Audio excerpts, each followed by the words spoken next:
Invasive throughout Australia, from coastal towns to the outback country, found at railway sidings and abandoned farms and open plains and country roadsides, a long-lived, hardy evergreen drought-tolerant tree with large trusses of rosy-coloured berries that exude an aromatic, penetrating, unpleasant oil that clings to the hands after any part of the tree is handled. A native of Peru, introduced into Australia, the peppercorn tree is a tree of mystery. Another tree of mystery was cabinet maker Francis Edison, originally from York in England. From the shadows of a dim moonlight night, he surprised single servant Anne Sanders on a highway with a large knife clasped in his hand, threatening your money or your life, or he would kill her if she failed to comply with his demand.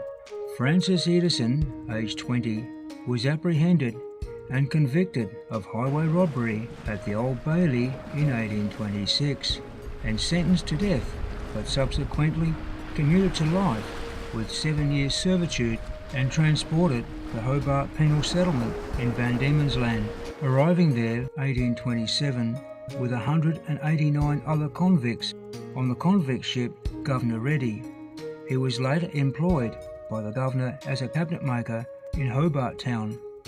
Elizabeth Morgan, originally from Gloucestershire in England, was found guilty of robbing her mistress in 1826 and was sentenced to 14 years at Van Diemen's Land, arriving there in 1829. After receiving permission, Francis Edison and Elizabeth Morgan were married by the penal chaplain, Reverend William Bedford, of St. David's Church in Murray Street, Hobart.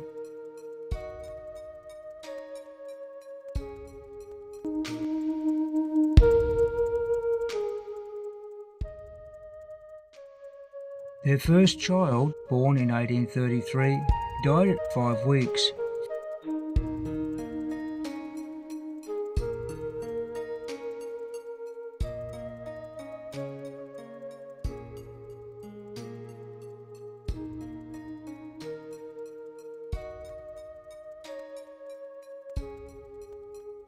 They had several more children, Elisa, Joseph, William and Francis, all born in Hobart Town.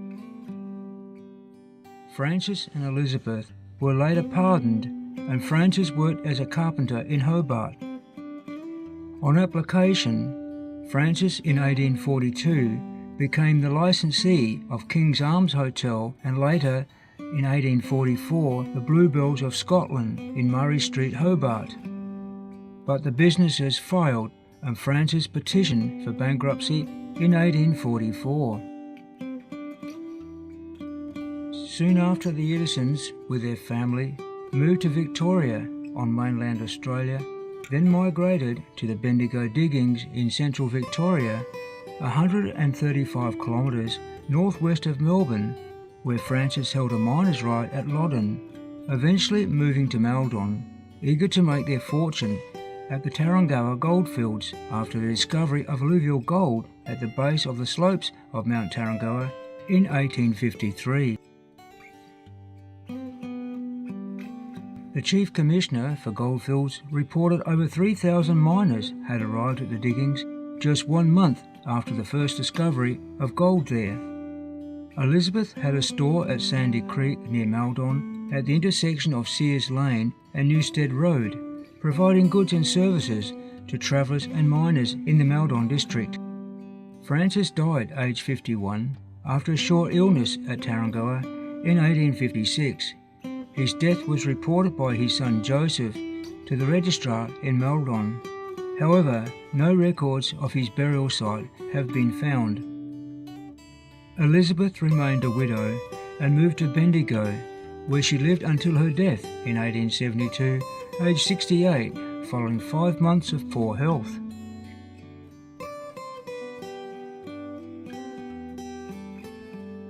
She was buried in an unmarked grave located in the Pioneer section of Eaglehawk Cemetery near Bendigo, Victoria.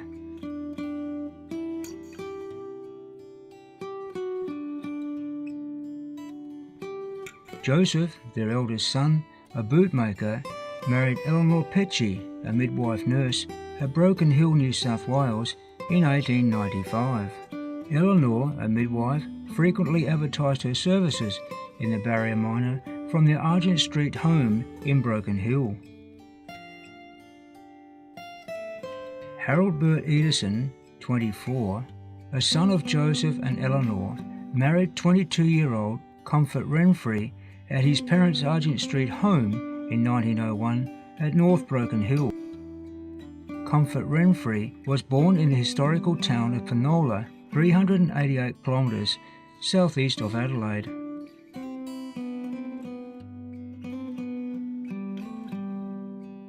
Their first child, Harold Jr., died stillborn at Broken Hill in 1905. They later had 3 daughters, Elizabeth Helena May, born New South Wales, Elsie Jean, born at Gawler in South Australia, and Pearl Joyce, born at Meningie in Adelaide. Harold's father, Joseph, was buried at Broken Hill Cemetery near his grandson, Harold Jr.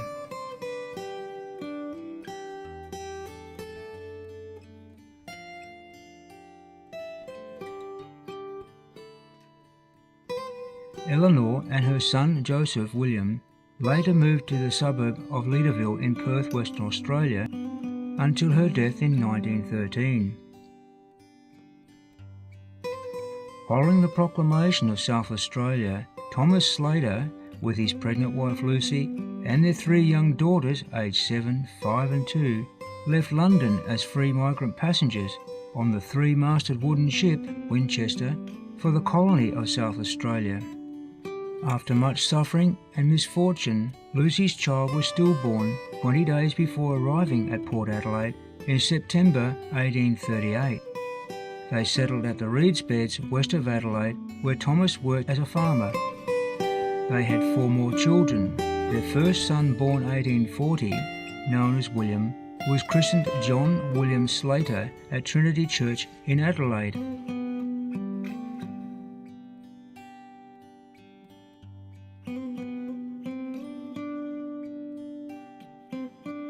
Ellen Roebuck travelled alone from England to South Australia on the ship Stamboul, arriving in Adelaide in 1858, married John William Slater in 1863 at the Adelaide residence of Anne and Joseph Juck. They moved to Melbourne and had several children. Eventually returning to Adelaide, where Ellen commenced business, going around the streets of Adelaide with her cart, buying second-hand goods for minimal money and reselling them in her shop.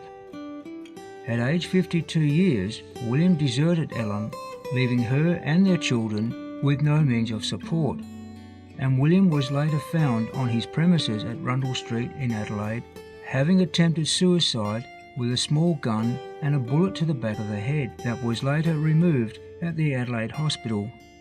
With her sons Joseph, Charles and Alfred, Ellen managed to keep the second-hand furniture business operating, and the business grew, with her daughter Mary Jane Slater following into the furniture business. Mary Jane Slater married Francis William Bailey, one of 9 children of William Thomas, a blacksmith, and Ellen Bailey, who had emigrated from England on the ship Mary Green, disembarking at Port Adelaide in 1856. Francis and Mary Slater Bailey's first child, Francis William, born on the 4th of June 1905, died several months later. A second child, a daughter, Ellen Roebuck, born October 1893, died in 1894.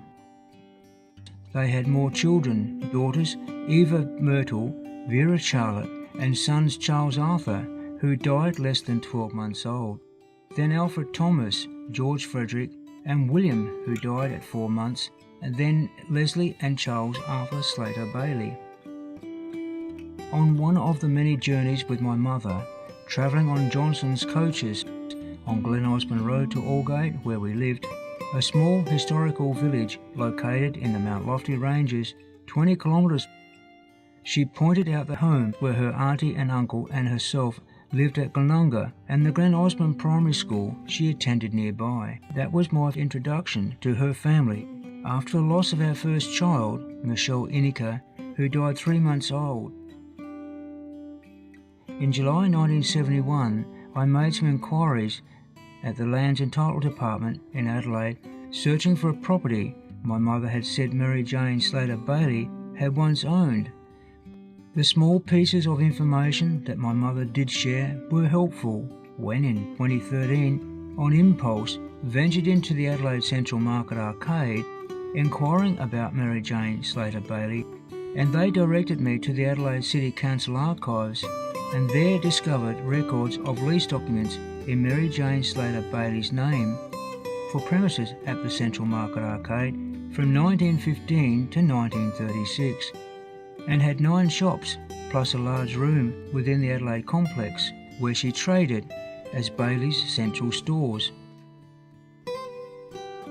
At the State Library Family Research Centre, searching on Trove, a website of the National Library of Australian digitised newspapers, there was an article in the Adelaide Advertiser about Mary Shirley.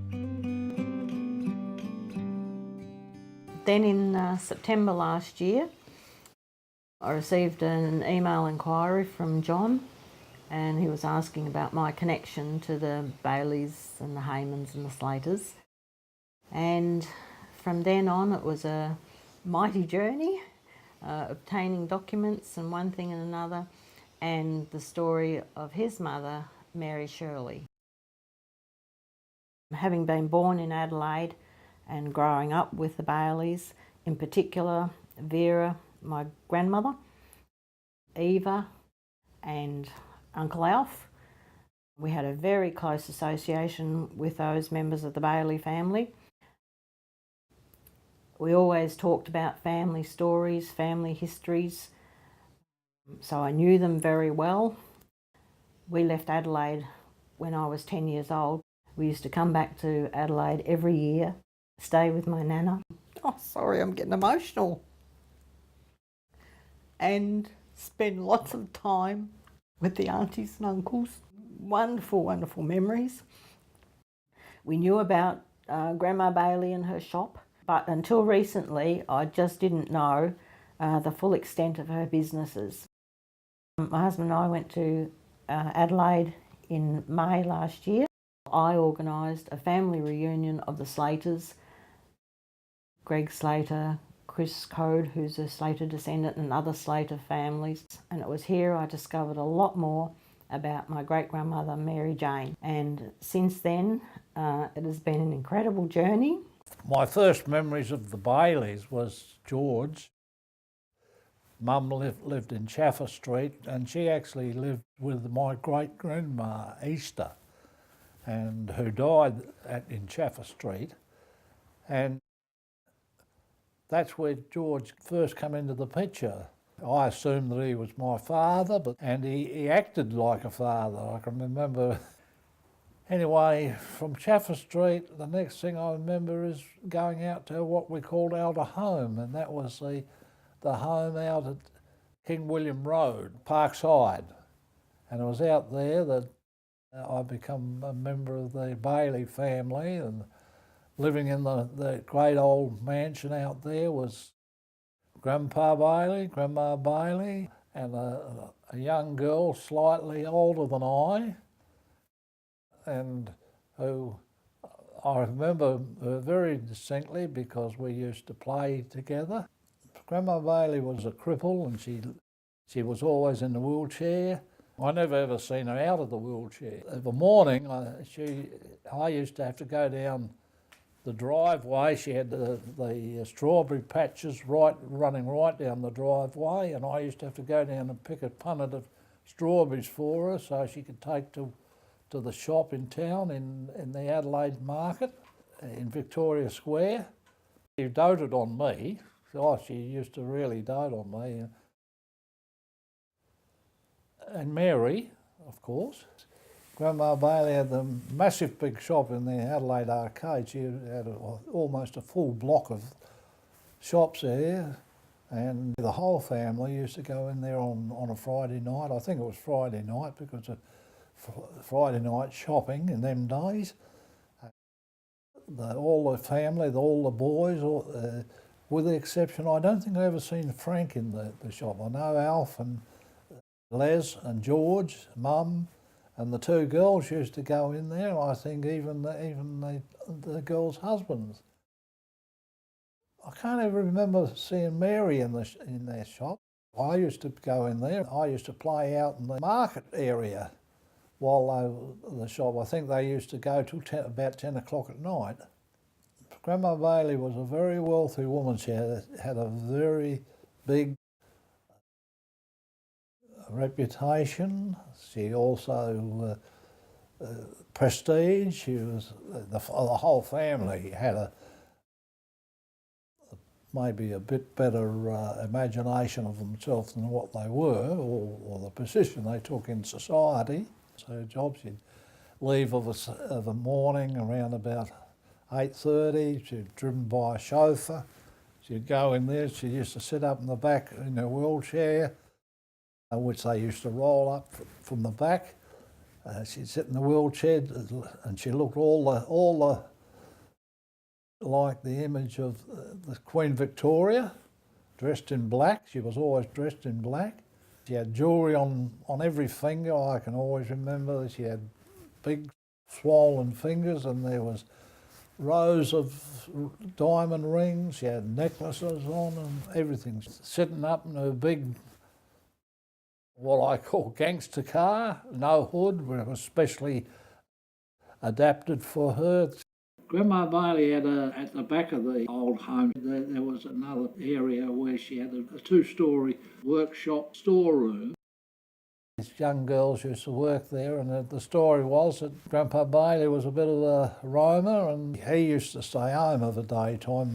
He actually got one of the young girls pregnant. I believe there's no birth certificate of Mary, and I believe that the reason that be is that the birth was covered up by the Bailey family. The family always knew that the father was Frank Bailey. That was confirmed by Mum and Uncle Alf, amongst other things. Mary was always appeared to me as a child and been a happy-go-lucky sort of child. Had no problems, no sort of problems, with the exception was that she was, I think, very highly strung girl.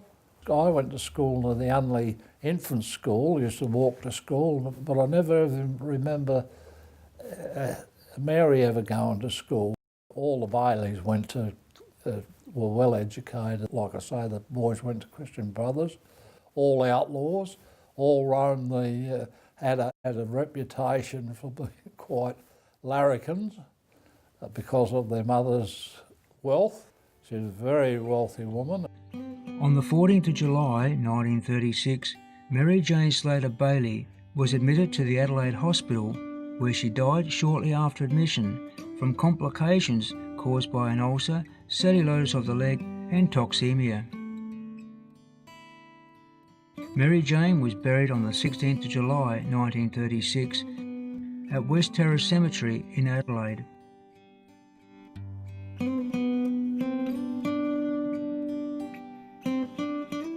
The oldest son got the grandfather, and they locked him in the library there, and they went through all the documents. The thing was that they were searching for the will and all the relevant documents. When they come out at 4 or 5 o'clock at night, they announced that there was no will. They couldn't find a will, so she died intestate, and so they'd gone through the safe, the big safe there, and that there was no money or no jewellery or anything. That had all disappeared. Her widowed husband, Francis, directed his sights to the Supreme Court of South Australia and made an application for letters of administration to Mary Jane's estate. The two daughters, Eva and Vera, became estranged with their father, believing that their mother did leave a will and last testament. At the State Library Family Research Centre, Searching on Trove, a website of the National Library of Australian digitised newspapers, there was an article in the Adelaide Advertiser about Mary Shirley. On discovery of public trustee records for Mary Jane Slater Bailey's estate, documents revealed that Elsie Jean Edison, a daughter of Harold and Comfort Edison, had given birth to a baby girl, Mary Shirley Edison, born on the 7th of February 1927 at Nurse Ray's maternity home, South Terrace, Adelaide. The documents also suggest that Mary Shirley may have been adopted. Following the exchange of emails and phone calls, I travelled to Canberra to meet Wayne Jones, who could provide more information about Comfort and Harold.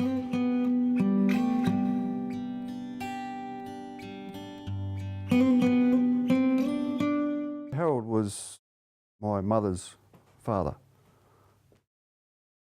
I basically became interested in Harold because of when my mother was about to die, and I asked her what she knew about her father, and she basically didn't know a great deal. So in effect, the searching was left to me at the time, and she gave me a name of Harold Edison, although she was raised under the name of Wade. I decided to look at it a bit more closely, a bit more in depth, and went to the National Archives website, and luckily enough, Harold's war records was one of the first OIF members to have his records digitised. Looking at his records, I saw a name of another woman, Harold's wife, Comfort.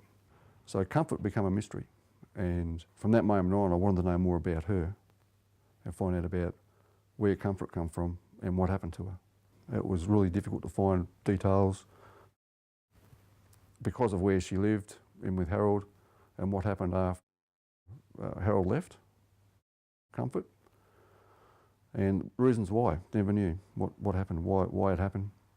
So it was all a mystery. So I just thought, let's just gather some information and write it up in a small homepage, webpage type of thing.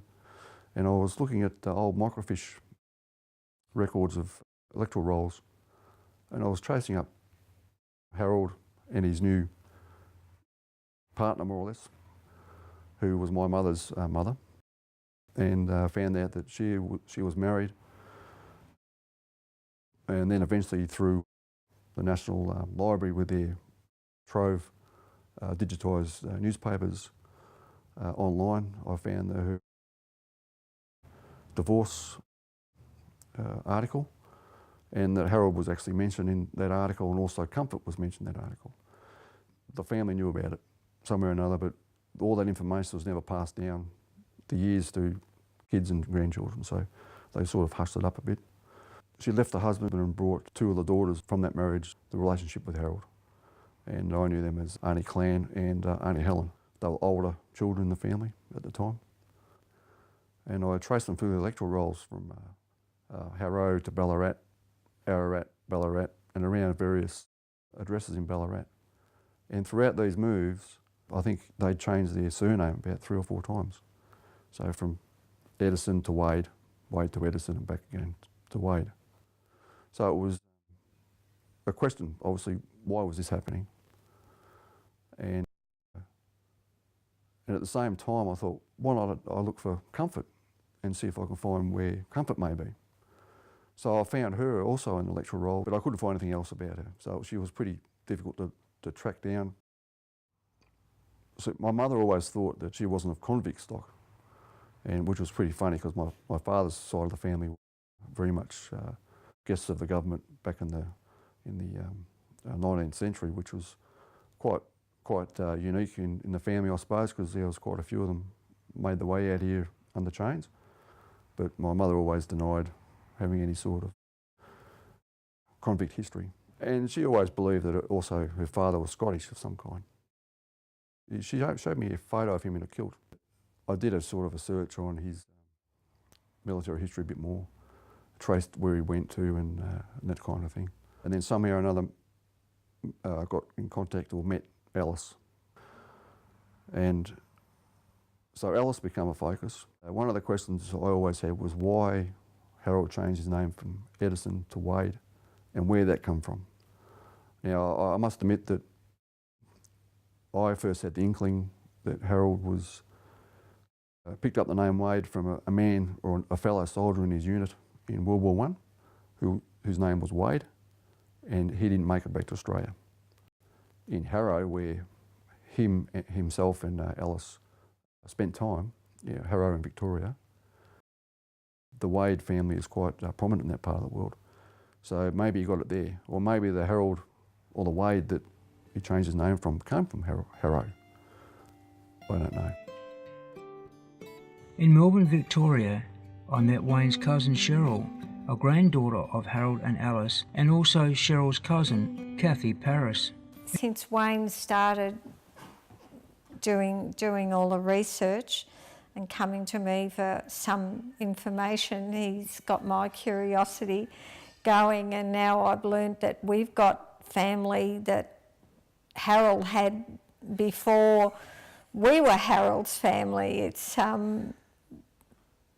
tested my curiosity somewhat to have a look and see who's who and where everybody got to, and the fact that we've got other family, that it's amazing, absolutely amazing. I've seen the Edison family tree, and according to that, we are the lost family.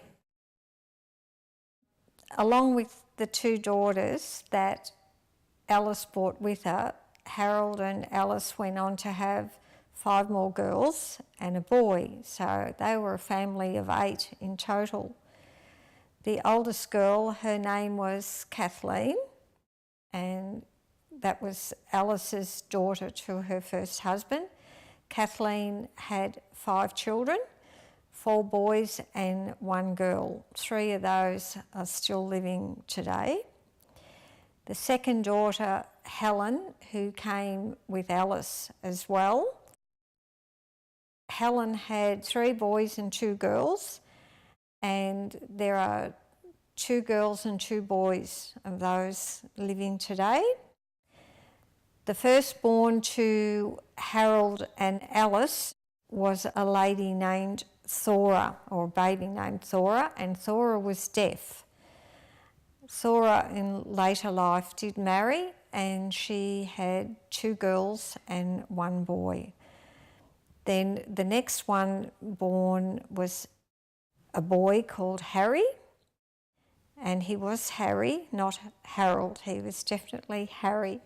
Harry married, and for some time they didn't have any children, but eventually they did have a son. The next born was a set of twins. Their names were Doreen and Joan. Now, Joan died at the age of 21 with gallstones. She left behind 2 little girls, and their names were Catherine and Doreen.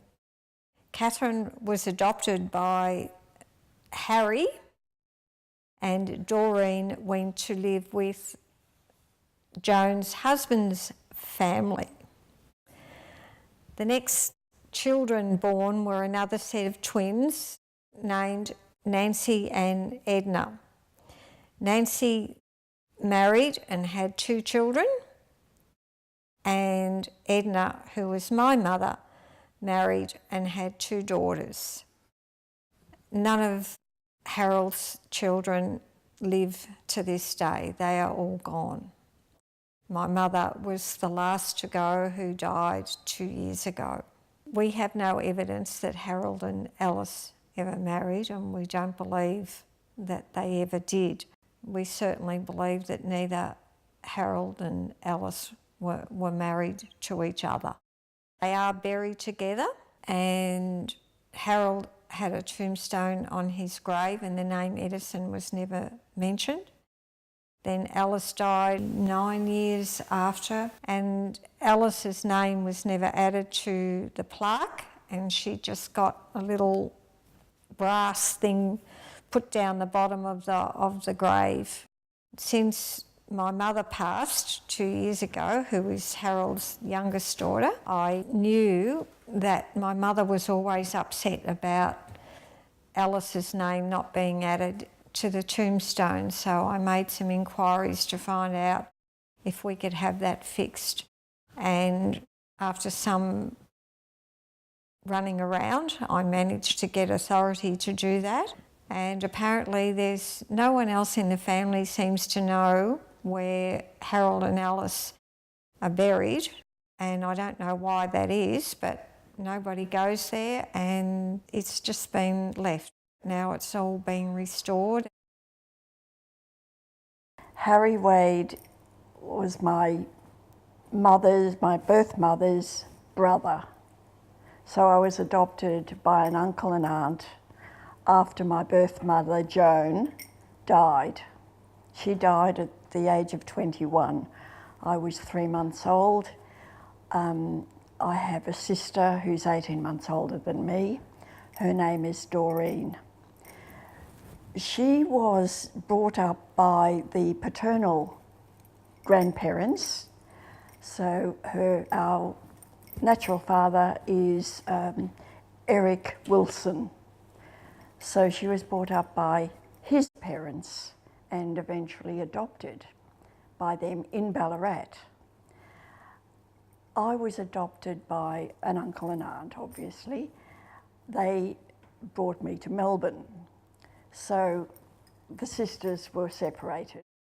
I was taken to Ballarat often for visits, to visit the Wades, but not the Wilsons. I remember sitting on my grandmother's knee. I've got a picture at home. Oh, I think I might have been about 3 or 4, sitting on her knee. I was 4 years old when I was finally adopted because there was an objection on the part of my natural father, Eric Wilson. He didn't want to sign the adoption papers. Now, he'd been in trouble with the law over the years too, petty thief. He was also away in the army. So my sister tells me that she grew up believing he was her big brother. She rummaged through his room and found some sort of evidence to say that he was her father. So she confronted him at the tender age of about 12, confronted him and said, "I know you're my father, not my brother. Where's my sister? Where's my twin sister?" So he then,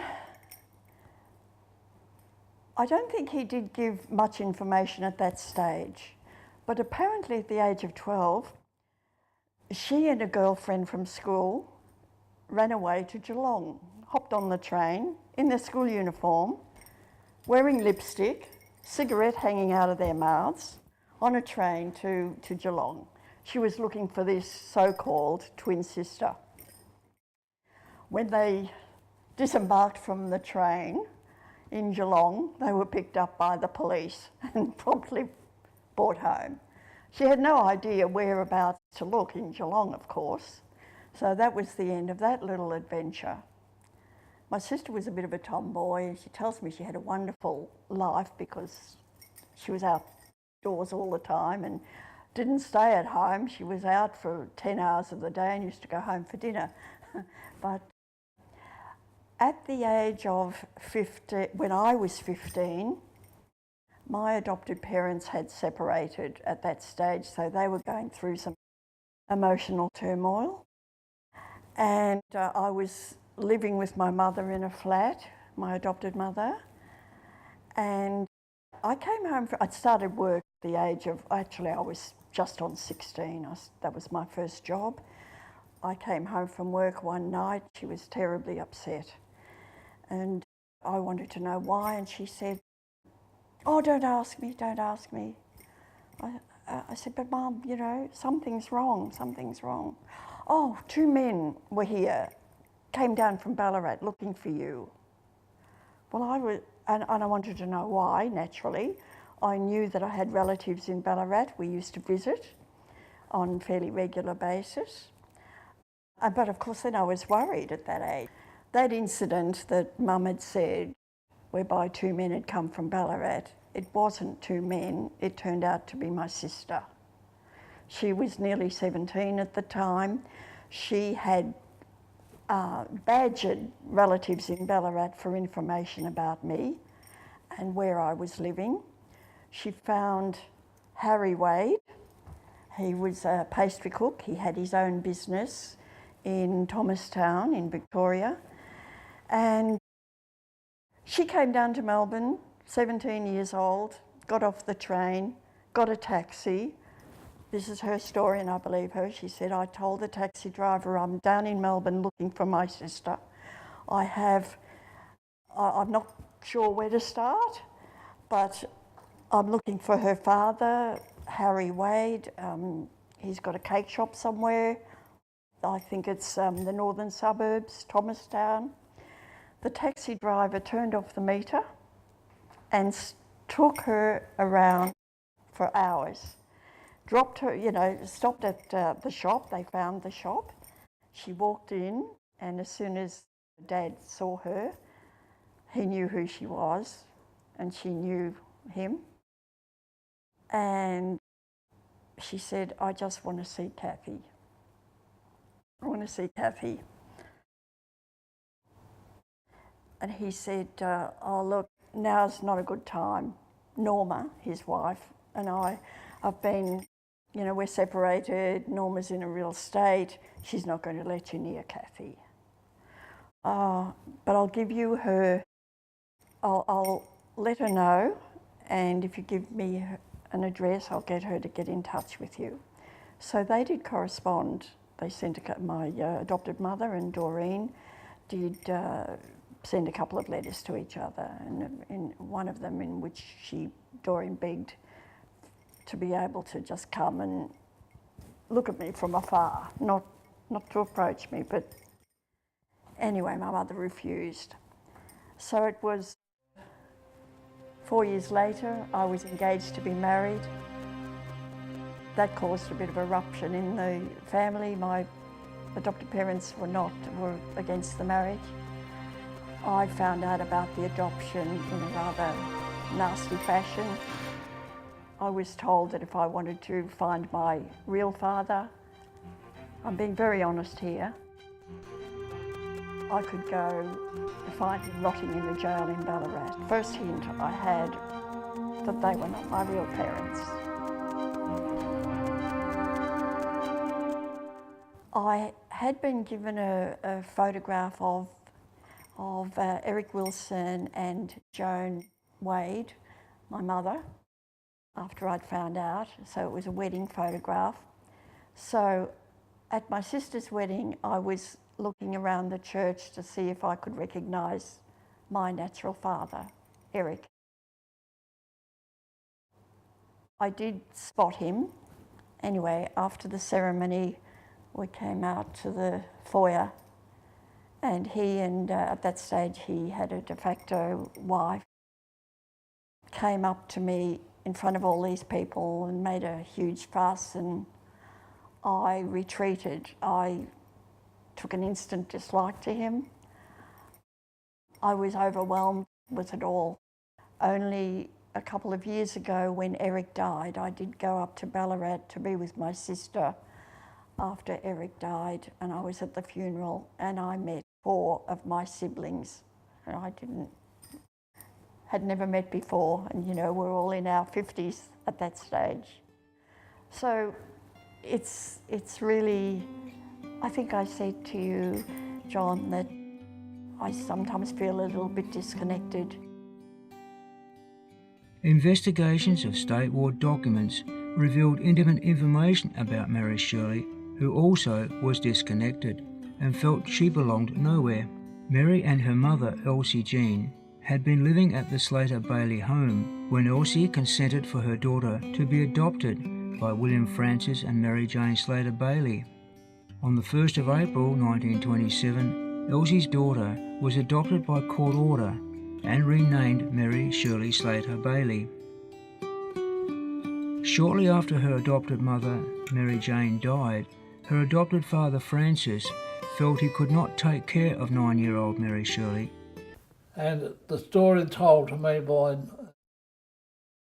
Eva's son, Darryl, Eva, one of the Bailey family children that didn't have children, she was forced to adopt Mary by the sons or son.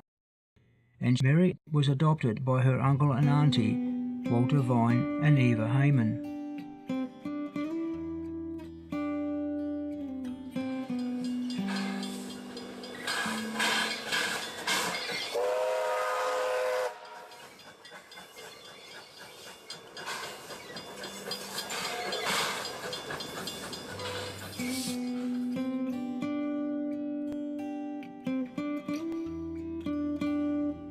Walter Vine Hayman, known as Wally, one of 4 brothers born at the railway town of Quorn, northern South Australia, to Ernest Vine and Matilda Hayman.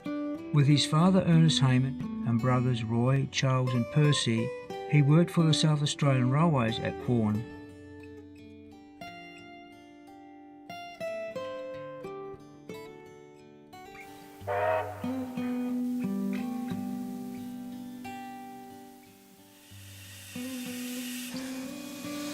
Walter was eventually promoted to the Traffic Control Branch as an officer at the Adelaide Railway Station, where he was highly regarded.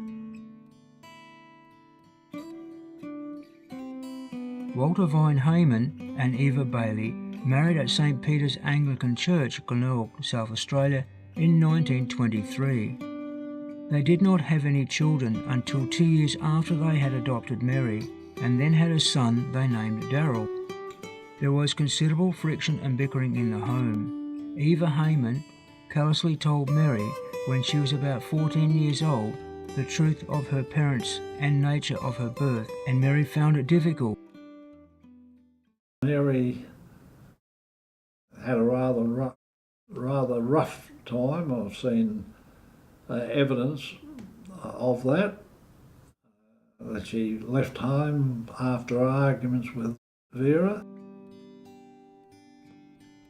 She ran away from home at age 15 in February 1942, and Wally reported her to police as a missing person. She was found by police several days later and was arrested, charged with larceny and sentenced to 2 years as an uncontrollable child to Barton Vale's girls' school at Enfield until 18.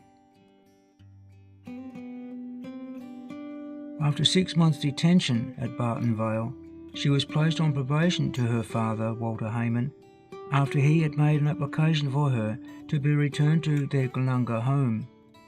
She continued to study at Adelaide High School, although the relations with her adopted parents were still somewhat strained. Mary worked at Escort House in September 1943 in the Adelaide suburb of Grange before being transferred in November to the River Murray town of Berry, where she worked at Berry Hospital as a probationary nurse. She enjoyed the friendly country community and the ready acceptance of her. Mary liked to go out late at night with her friends, and after being warned several times by the matron for remaining out late for several nights in succession, before she dismissed her in early April 1944 for not conforming to the hospital regulations, shortly after her dismissal, Mary appeared in the Berry Police Court charged with unlawful possession and sentenced for 2 years, returned to Barton Vale Girls' School. Mary was later placed out on probation to Mrs. Brown and her young family at Belair near the Adelaide Hills in February 1945. 4 months after her arrival, she overheard a conversation between Mrs. Brown's brother and their doctor, and Mary believed she was too much of a responsibility for them, and left the Browns, returning to Barton Vale Girls' School. Mary was further placed on probation to the matron of Lady Victoria Buxton Girls' Club in Whitmore Square in Adelaide, where she lived with other girls and worked at a department store in the city. On the morning of Sunday 18th November 1945, Mary left Lady Buxton Girls' Club shortly after breakfast and did not return until later that evening. She told Matron she had been to Mount Lofty in the Adelaide Hills by herself and met Leslie Bailey, who admitted to her that he was her father. He told her that her mother had left her a sum of money in her will. The revelation about her father seemed to upset her, and she told him that she did not want to see him again, and developed a desire to manage her own affairs.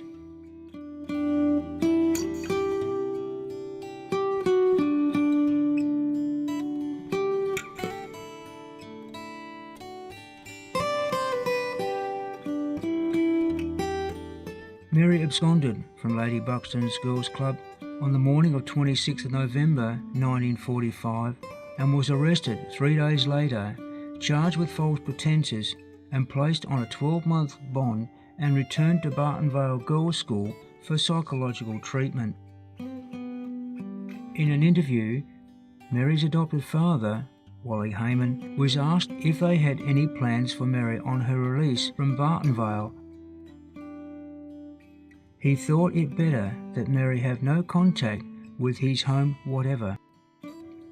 On her release from the Welfare Department, 21st of March 1946, Mary was placed at Burra, a small rural and former copper mining town in mid-north South Australia, 162 kilometres from Adelaide, with Mrs. Emily Tiver of Alberton Park, Burra North. In June, several months after arriving at Burra, Mary left Mrs. Tiver, returning to Adelaide. The story was that she'd run away with a soldier and hadn't been seen or heard of since. She met a returned soldier, Alan Glasson, and became pregnant with his child, who she married on December the 6th, 1946. For reasons unknown, Mary left the marriage several weeks later and formed a new relationship with Kingsley Harold King, who was working as a chef at the Commercial Travellers Club North Terrace in Adelaide, who she married on the 24th of November 1947 at the Registry Office in Flinders Street, Adelaide, while still being married to her husband, a bricklayer, Alan Glasson, who instituted proceedings for a divorce about a month after his marriage to Mary on the grounds of adultery with Kingsley, and was granted an order in the Supreme Court of South Australia for a decree nisi on the 21st of April 1947 that became absolute 6 months later. Mary appeared in the Adelaide Police Court charged with having committed bigamy on the 19th of November 1947 and was committed for trial to appear at the Supreme Court in Adelaide on the 24th of November 1948. Mary was released on 3 years good behaviour bond on the 9th of December 1948. After legally marrying Kingsley, who had a daughter, Barbara Kay, born June 1943, from a previous relationship with a married woman, Constance Donovan, moved to Manor Hill in outback northeast South Australia, 360 kilometres northeast of Adelaide, where he worked on various sheep stations as a fencing contractor before returning to Adelaide. The marriage was not harmonious. Mary experienced many years of domestic violence by Kingsley, who had a violent temper. One night in 1964, after a domestic argument, Mary was locked out of the family home and her children were unable to escape from the house. The women police intervened and for their children removed and placed into the control of the Children's Welfare Department. Several children were placed out with foster parents.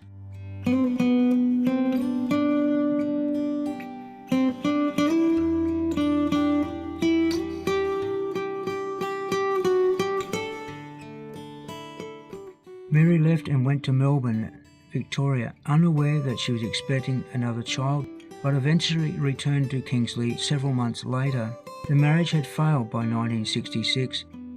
Their last child was relinquished by Mary Shirley for adoption, as she could not provide for him. Since having a lot of conversation and contact with John, we've learnt the rather mixed and sad life that Mary Shirley led, and sort of analysed the personalities of the two sisters who were probably the most involved. And Eva was rather a hard lady and would have had high expectations. and perhaps a rebellious young teenager didn't suit in her thoughts of what a young girl should be. My own nana, which is Vera, she was also pretty prim and proper. The girls were given a very good education, and I think they thought they were better than some others in society. My nana, I was telling John the story, she always dressed for dinner, put on the twin set and the skirt and the beads, a little bit of lippy and makeup, and she said to me that this is something you should always do, dress for dinner and look clean and tidy and have the house presentable for your husband. On rare occasions, my mother would provide small pieces of information about family connections. She once commented that the notorious 1920s Melbourne underworld gangster, Squizzy Taylor's wife, was her auntie, and his daughter Lillian Taylor married Frank Bailey, my mother's uncle. That was pretty obvious because that was told to me by Alf. He said that his wife was a family, that she was the daughter of Squizzy, and that Squizzy had organised it for someone else to be named the father. That's why his name never appeared on the birth certificate. Aunt Lillian did not have a very good opinion of Mary, and definitely did not want Mary to visit her home, as she feared Mary's influence on her children. Mary enjoyed dancing, and her uncle, Aubrey Eugene Hall, a champion ballroom dancer and one of Adelaide's foremost dance promoters, who held many dances at the Palais and Wonderland ballrooms, and one of the most prominent dance teachers in Adelaide, starting at age 21, who taught dancing for nearly 50 years, married Harold and Comfort Edison's eldest daughter, Elizabeth Helena May, professional dancer, but the marriage dissolved in divorce in 1930. There were no children to the relationship. Aubrey Hall remarried and had several children, and one of his children, daughter Vivian Cox, was located in Adelaide in 2015. My name, as you said, is Vivian Cox, and I was, or still am, I suppose, the daughter of Mr. and Mrs. Aubrey Hall, who were the dance icons of Adelaide. And my dad died in 1970 at about the age of 72, and he, amongst many other things, from being a dancing teacher, was also a boxer. I'm a champion runner for the Adelaide Harriers, and through your information, I believe a carpenter to begin with. And he had, prior to marrying my mum, had a previous marriage to one of your relatives, who I've just learnt some information about, but no children. So he married my mum in the close to 1940s, I think, and had some children with mum, which was my brother Grantley and my brother Marcus, and then I became adopted in 1960 to this family. So my oldest brother Grant is 10 years older, my brother Marcus was 5 years older, and then I came along at around about the age of 8 months to 1 year. So my adoption at the time was not under normal process. My biological mother, Pamela, fell pregnant when she was about 15, had me when she was about 16, and couldn't remain at home, so she did marry my father, and that lasted for about 3 months. So then she needed somewhere to go, advertised me in a miscellaneous column for foster parents or someone that would take on a housekeeper and a child. And a reporter picked it up in those days and knew of my family, the Aubrey Halls, who had also written in a letter asking to be considered for fostering. And he picked it up and knew the family very well and suggested that my mother consider looking at this family, which she did, and Mum and Dad said they wanted to adopt, not to foster, and therefore the process started. Mum and Pamela remained in contact for quite a few years. Pamela lived not very far from where I grew up. She wanted to keep an eye on me from a distance. Turns out our siblings crossed paths over the years as well, and without us knowing. And so I was about 18 when Mum decided that I could meet her, and lo and behold I did, and was very fortunate enough to actually get along with the family and to get to know them very well. And I consider I was very fortunate because I had no regrets over my adoption. I grew up with a wonderful family, so I was considered to be one of the lucky ones. And unfortunately, my mother Pamela, though, did carry quite a cross of guilt for having to hand her child over under those circumstances, and could never understand why I didn't have any ill feeling towards her. Instead, I was actually quite grateful of the life that I'd had, and I had great admiration for her for the strength and courage that it would have taken to have handed over a child at that age. In fact, even when I had my own kids, I remember holding them at that age in my arms, and whilst they were asleep and looking down at them and thinking, oh my God, what courage it would have taken to have given your child away at that age. But she could never understand that, so she carried a lot of grief and guilt with her. But we were fortunate we got along. It filled a lot of things in my life which I didn't even realise what connections I had been missing, but then was able to put all the puzzle together, and I suppose to a certain degree felt quite whole once I sort of got my family history and see what I could get from her. I only knew that Dad was married prior. I didn't have any details on who he was married to, whether there was any children, how long they were married for. Had an inkling that she was a dancer, but didn't know any more than that. So I haven't got any knowledge or photographs or anything. I was just made aware that Dad was married prior and that Mum was his second marriage, and that he was a fair bit older than Mum. And I think we worked it out, he was about 17 years older than Mum, because he was a boxer as well, which would explain why he was so light on his feet for dancing, and vice versa. But he took a lot of events to Melbourne, both in the boxing field and the dancing field, and both he and Mum travelled around Australia judging a lot of events in the championships for dancing as well. But I'm assuming that all the dancing they did for around in all the ballrooms would have started with who we know as Maisie, his first wife, and then would have carried on with Mum when she came onto the scene. As I said to you earlier, I was told at the age of 10, after Dad died, because he didn't want me to know. And it seemed a natural thing that Mum was telling me. It made sense what she was saying, and I was accepting of it. And I think part of it was because she told me the full story, and there was no lies, no hidden truths. And I sort of, understood it, to realise what I had got, what I'd inherited from my upbringing, and then to realise there was a gap of what came to me naturally, even though Mum and I were very, very much alike.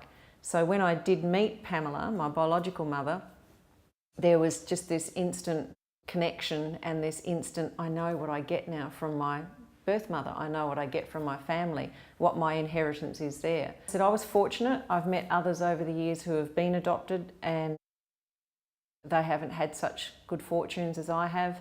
They've held a lot of resentment, a lot of asking why, how could they do this to me? I never had that because it was explained to me from the word go.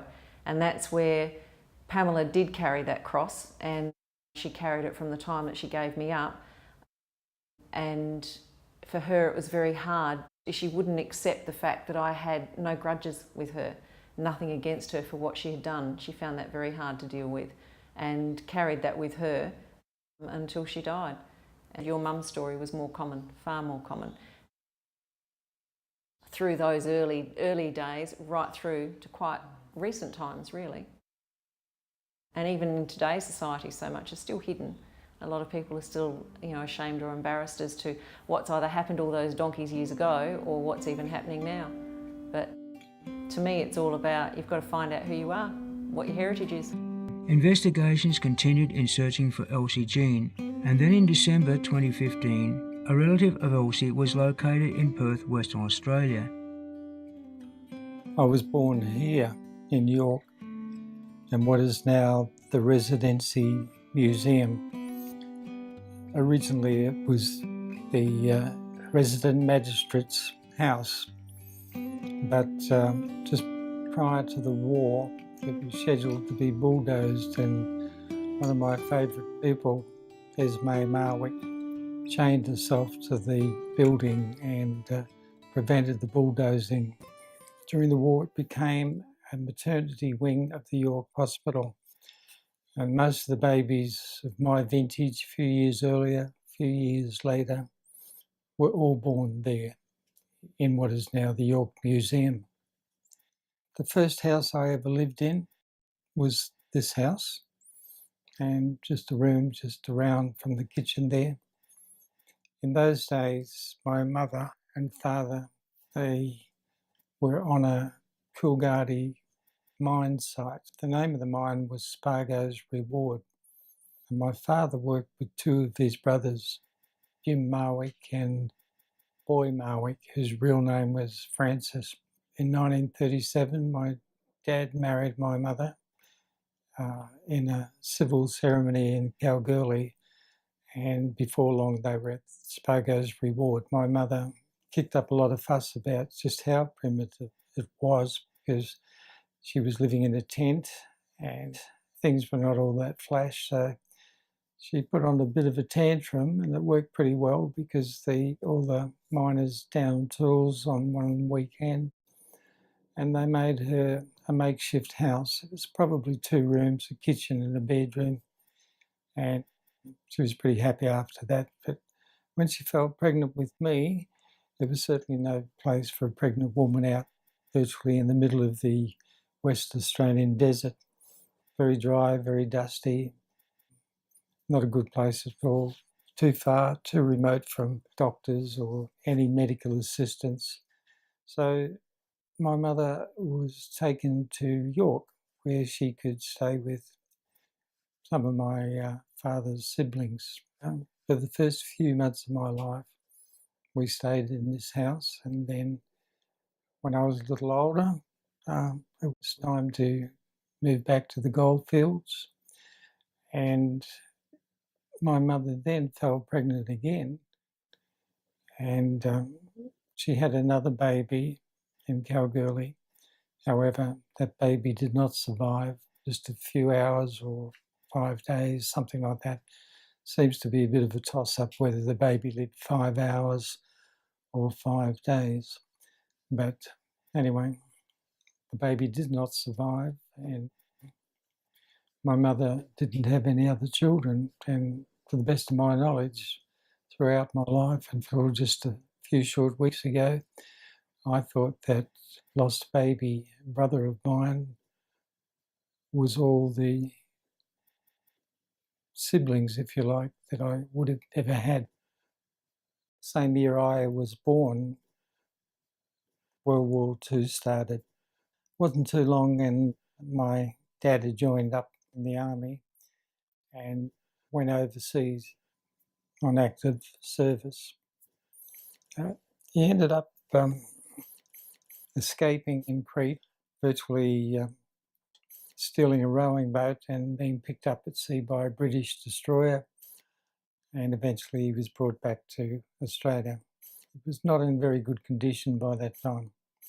And meanwhile, my mother had shifted to Fremantle, and when my father rejoined my mother, he got a job on the wharf at Fremantle. I can't say they had a particularly happy marriage, because by the time I was about 4 or 5, the marriage fallen away, and my father had gone back to the bush, and my mother had begun working again as a barmaid.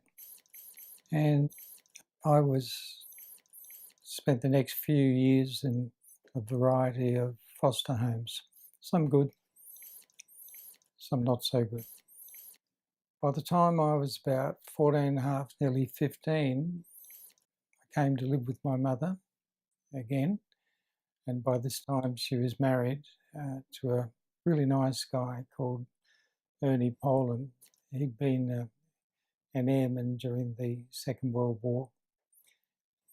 Good fellow, very, very kind to my mother, very generous to my mother, and certainly very good to me. So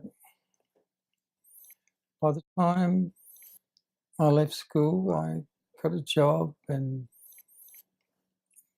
got an apprenticeship, and I don't know, life just flew by until I was about 19 or 20.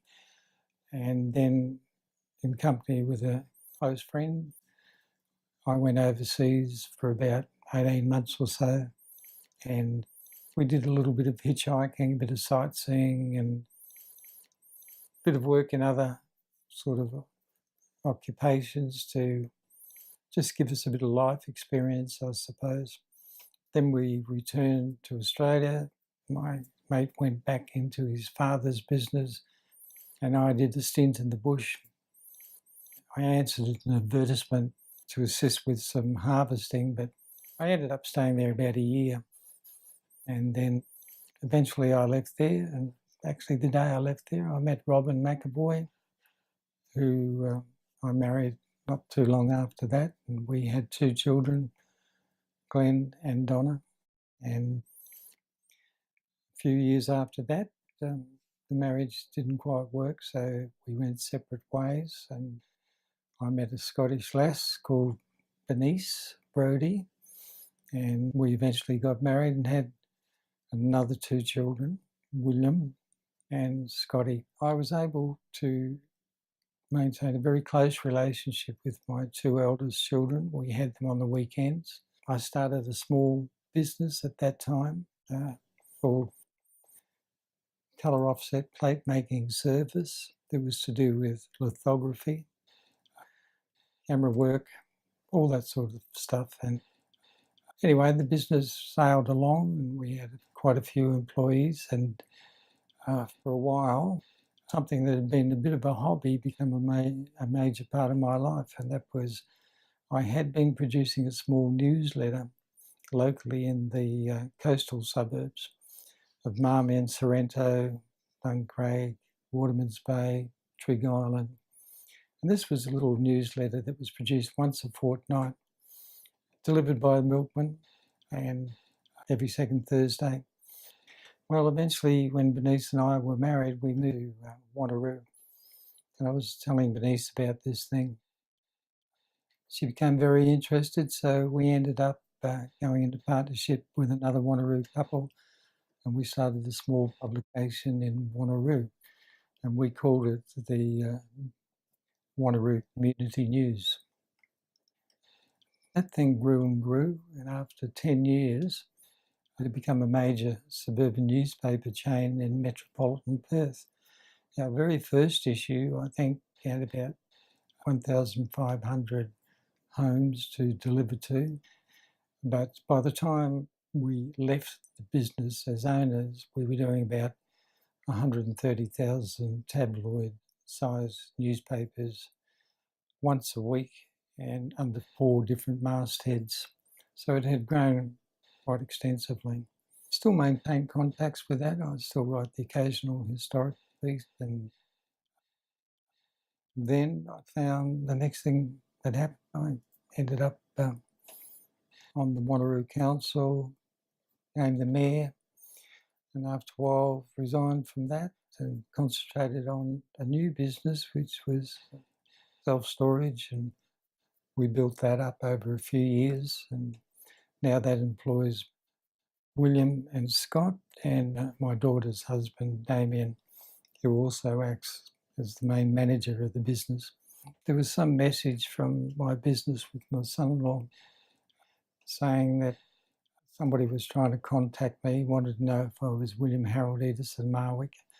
Of course, the family knows I am. Not too many other people know, and it's very, very rare that the Harold Edison part of the William Marwick ever gets a mention. So this was probably a little bit intriguing, but at that time, I didn't take a great deal of notice of it, but a few days later there was a message on my mobile phone, and that was checking to see if my name was William Harold Edison Marwick, and if my mother's maiden name was Elsie Jean Edison, and was my mother at one time married to a W.S. Marwick, which of course he was. It was William Sylvester Marwick. And the caller signed off by saying, if all this is true, then your mother it's my grandmother. And that did get my attention. I was actually at Sir Charlie Gardner's hospital with waiting on my wife. Bernice had suffered from pancreatic cancer attack 2 years earlier and was undergoing some sort of treatment. And on that particular day, she was to get the results, if the cancer had come back. So I am sitting there with this message spinning around my head a bit and waiting. I didn't want to return the call to the caller. My first priority was just to know that my wife was okay. And then I had some very interesting news to tell her. Anyway, Bernice came out of the surgery all beaming and smiles and a happy girl, and I knew that everything was all right. So we decided to have a little cup of coffee together, and I said, I've got something that I would like you to listen to. And so after we were settled, we sat down and Bernice listened to this message on the phone. The caller introduced himself as John Glasson and then started to tell us all these connections. In fact, we were quite overwhelmed with the rapid delivery of all this unusually overwhelming news. And I'm still trying to fathom this out. Is this right or isn't it right? But it seemed pretty obvious to me it was, because I could almost picture the story. I mean, I knew my mother very well, and I could see that in all probability this would be a true story, and the story would have gone something like my mother would have fallen pregnant as a young girl, 16-year-old, had a baby possibly by the time she was 17 or just turned 17, 2 or 3 months. Baby obviously adopted out. Mother, before too long, possibly shunted off to Western Australia to stay with Auntie Elsie. And Auntie Elsie would best be described from my memory as something of a very strict dragon. And I pity my mother if she had to live with Auntie Elsie. I did get to meet her because although I didn't live with my mother when I was young, I did get to see her of a Sunday afternoon each week. Occasionally we would go and see Auntie Elsie, who was very odd indeed. She would place newspapers down, so this is on her polished floors, that we didn't disturb anything, and all the cutlery setting would have done justice to a first-class restaurant anywhere in the world. But she was an odd lady. Not one person you'd feel particularly comfortable with. Anyway, the odd thing I find about this is that my mother never mentioned this. I did find out in my own way that my mother lost my baby brother, and when I learnt that, I did go up to Kalgoorlie where he was buried and put a headstone on there and tidied the place up a bit. But I didn't know anything about anybody else, and to learn that I had a sister virtually all my life, not having known. And from what I've learnt of my sister, I think I could have probably been a bit useful in her life. I think I have a fairly protective nature, and the more I have learned from John about Mary Shirley, the more I just want to reach out and hug her and sort of comfort her and understand and protect her. But that opportunity never came. But I have had the good fortune to meet John, because we communicated by emails a few times, and John advised that he was going to Cambodia, and I suggested that maybe if you'd like to pop in for 3 days and we could get together and have a bit of talk about all this.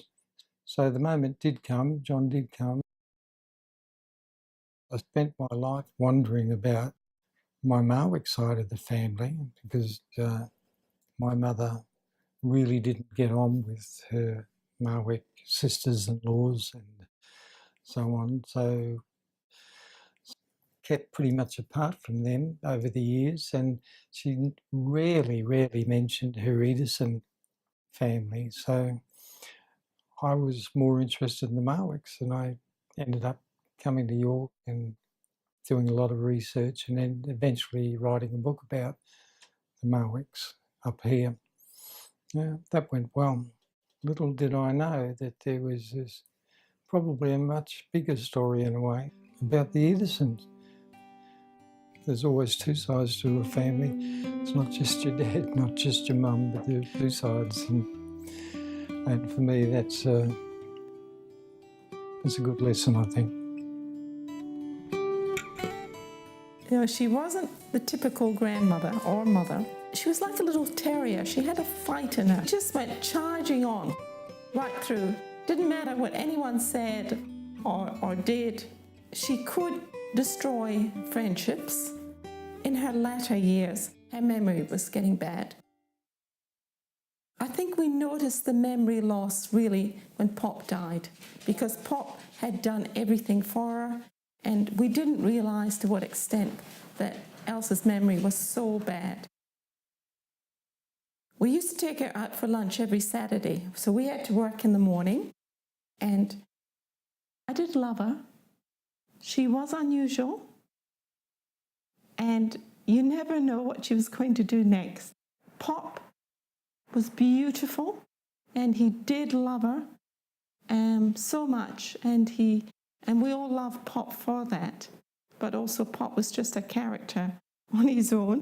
As I'm sitting under Else, I believe she would be so pleased to know that after all this time, that in a funny sort of way, Bill and Mary Shirley have been united through you, John. Well, I loved her very much as a child, but the older I got, the more I wasn't so enamoured with her. She had a lot of funny behaviours, but grandmothers and mothers are usually all about their children and grandchildren, whereas Nan was all about Nan. Nan, I remember her taking me to the movies, and I had a lovely little, I was 7, lovely little handbag. We went to Bones, and when we were in there, Nan's grabbing lollies out of the things and shoving them in my bag, and I'm terrified at 7 that I'm going to be arrested, and she's going, be quiet, say nothing, act normal. So another time we were at the movies, and Nan took her teeth out, and then we left, and Nan remembered her teeth, so we had to go back in while the next session was on, and it was just so embarrassing. And Nan insisted they turn the lights on, and everyone had to look for Nan's teeth, which they found, and then we were able to leave. So she'd have no qualms about stopping an entire cinema in the process. Oh, there were some really good things about Nan. I know she loved us. I know she did. But she was more, you know, like Pop, her husband, was beautiful, just beautiful. But where Nan had an entire wall of cupboard space, wardrobe filled with new dresses, with price tags still on them, really expensive top designer. Pop had a few singlets and shorts and with holes in them in his little room. So Nan didn't really look out for anybody else. And I even remember later years asking for a cup of tea, and she didn't even know where the cups were kept or the tea bags or anything, because Pop did everything for Nan. You know, there's some funny stories about Nan, but there's also the woman herself, you know, especially as I became a mother and started to understand what is involved in motherhood. I felt less and less comfortable about Nan and how she had treated my dad and really us. So, I love her because she was my grandmother and I grew up loving her, but if I don't respect the person she was. Bill and wife Bernice live in the northern Perth suburb of Joondalup and have enjoyed many years serving the local community and leading an active social life with their family and friends.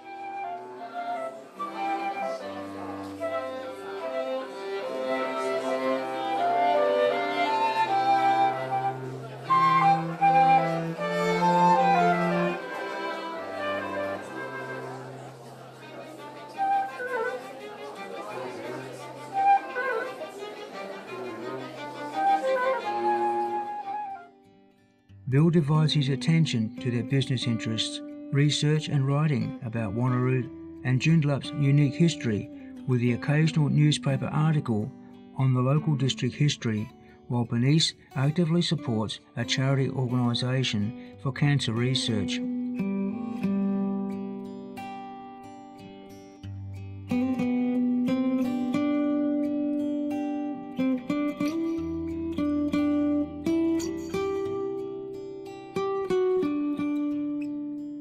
Elsie Jean, my grandmother, died in never seeing her daughter Mary Shirley after relinquishing her for adoption in 1927. It is not known if Elsie had contact with her mother Comfort after Elsie moved to Western Australia.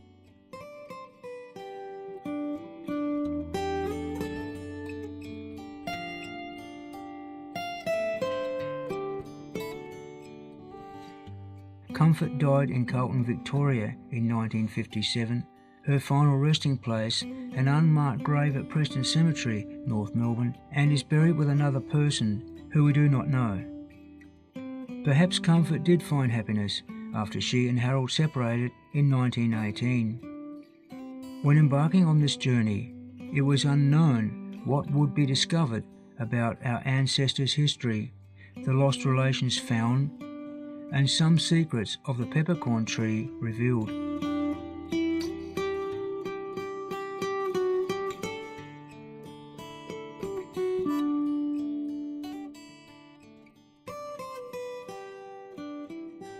I'm with my grandfather and his last resting place. I never knew him and never knew he existed. As I sit here at Grandpa's grave, I ponder the thoughts, what my mother went through when she was told so bluntly and callously that she was an illegitimate child. Mum was nobody's child. My mother never really had a life of happiness and joy. This has been an emotional journey for me, one of discoveries. I often wonder how things could have been different if my mother really knew the truth, that Grandpa was her father and not her brother, as she was raised to believe in her formative years until Grandma Bailey died. Francis William Bailey, the family story was that he was my mother's father.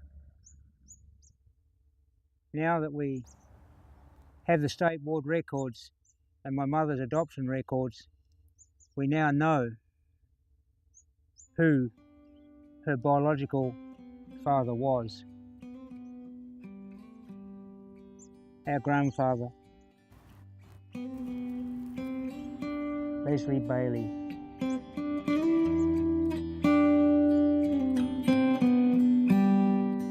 From Cemetery Trust records, it was learnt that Joy was still living. Pop came into our lives approximately 1946 or 47, I'm just not quite sure what year it was. At that time, he was working at the Alaska Ice Cream Company, and we used to look forward to him coming home, especially weekends when he'd bring a great big tub of ice cream home. And then the thrill of having ice cream birthday cakes. In the first 6 months of knowing Pop, he used to bring his son Charlie to our place, and I used to have a lovely time because I didn't have a brother, and of course I fell in love with him. I thought he was just beautiful, and we were the same age. I was 3 months older. We got on really well. Well, then Charlie stopped coming, and it wasn't to ask the reason why, and back then we couldn't speak unless we were told to, so I don't really know what happened there, but I did miss him terribly. In 1949, Mum, Pop and myself, we went across to Woodner. Now that's on the west coast of South Australia, and they managed hotels over there. And then about 1951, 52, they became relieving managers for the Ceduna Hotel and the Port Lincoln Hotel. I wasn't quite so keen, and I came back to Adelaide and lived with my grandmother.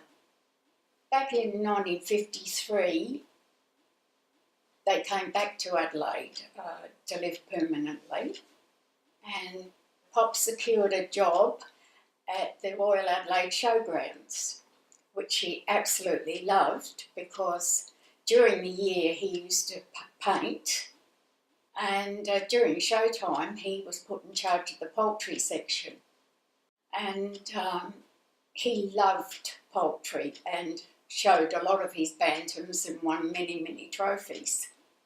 He also liked fishing, and he used to take the grandchildren down there fishing. And so he was a really good Pop to us. Mum and him, of course, had a few spats along the way. Pop did have rather a bad temper sometimes. Not to us kids, but Mum used to know how to get him going. I can tell you that. Yes, well, what else was what did we used to do? My grandchildren loved him. They absolutely adored him. And he used to take them into the bathroom when he'd have a shave. And he'd give them a razor, and they'd stand up alongside of him and pretend to be shaving with him. Now, what year would we be? Yes, 56. Well, Pop actually he started to be unwell. He had a heart problem which he didn't know about, and they thought that it was gallbladder trouble, but it turned out in the end it was blocked arteries. And there, of course, back in those days there wasn't a cure for, they hadn't perfected the operation, heart operations, so we just had to sadly watch him get frailer and frailer as his heart just wouldn't function properly. And it was very sad. He passed away. He had his birthday on the Monday. On the Tuesday, the next day, he passed away. So that was a very sad day for all of us. I've got some pictures here taken with Pop and his first wife and his son Charlie. Beautiful photograph taken back in the 40s. Very handsome family indeed. And then there's a picture of Pop with my mum and my youngest son Rodney. That was, Pop would have been 50 in this particular photograph. Mum continued to live on at Allenby Gardens after Pop passed away. but it was never the same. Leslie Bailey and his first wife Dorothy Edna only had one child, a son, Leslie Charles, another mystery of the Peppercorn Tree that Mary may have never known about.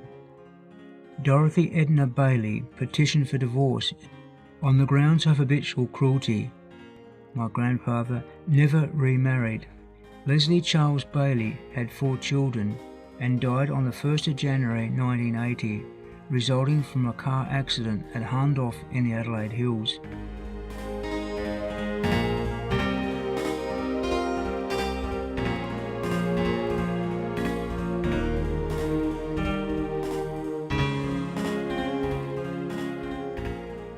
Mary Shirley was a good mother who did the best she could through difficult circumstances.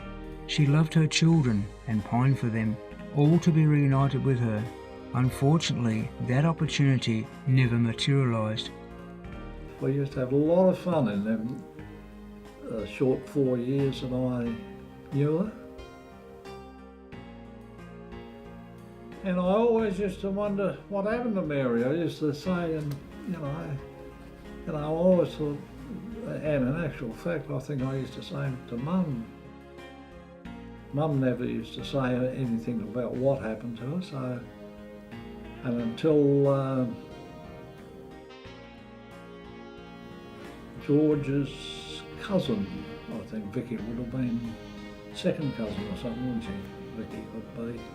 She contacted me, and then from there, she was doing a family history. From then I met Mary's son John, and we've gone through a lot of documents together, which we concluded that the story that I was told was the story that had actually happened. We all wondered certainly what happened to Mary, and she is a relation, and I think that Wally, had he lived, would have been very good for Mary Shirley. He would have made sure he found her and looked after her. But unfortunately, Wally died in 1949 and Mary had left home by then. So perhaps in many ways, Mary Shirley was fortunate to have known our Mary Jane Slater.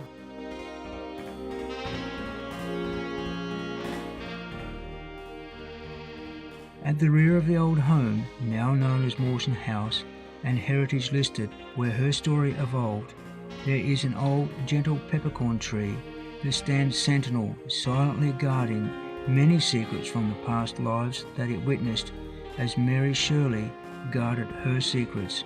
Mary Shirley suffered a fatal heart attack on the 7th of November 2001 at Adelaide, a broken heart and a cross of undeserved shame and guilt that her small, frail, aging body would no longer carry the heavy burden.